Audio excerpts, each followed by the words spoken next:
So, ayan mga kaserye, plantita muna tayo.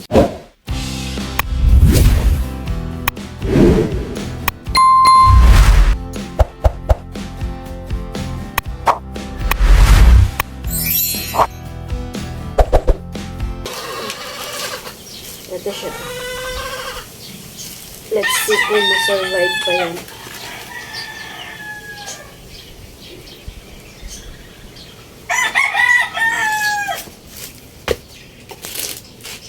Dito ko siya ilalagay. Napaso kasi bakante po siya.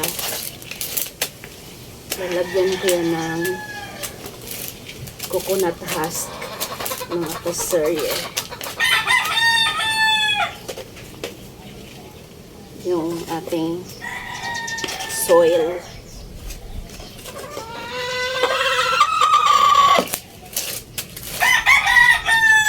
Ilagyan natin ng coconut husk. Ilagay na po pala natin ito. At sana ma-survive ko siya kasi parang mamamatay na ang ating anthurium.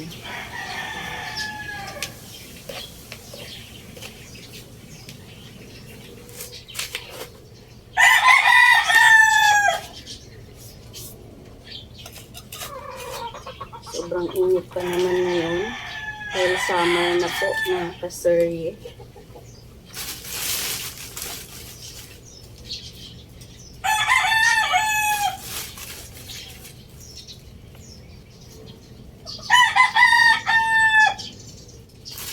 Hindi ko siya sure kung mas maganda siya kung puro na lang coconut husk or talagang purong lupa. So, ayan. Sana ay mabuhay siya ng tuloy-tuloy.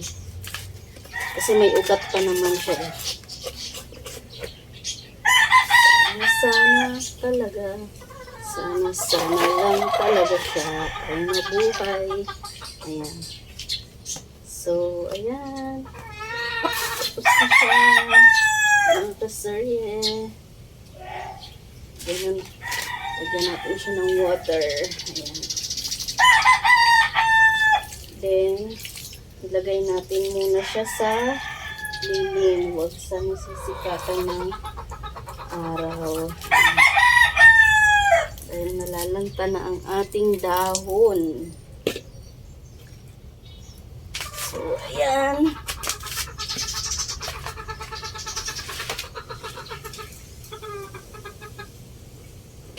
Muna siya.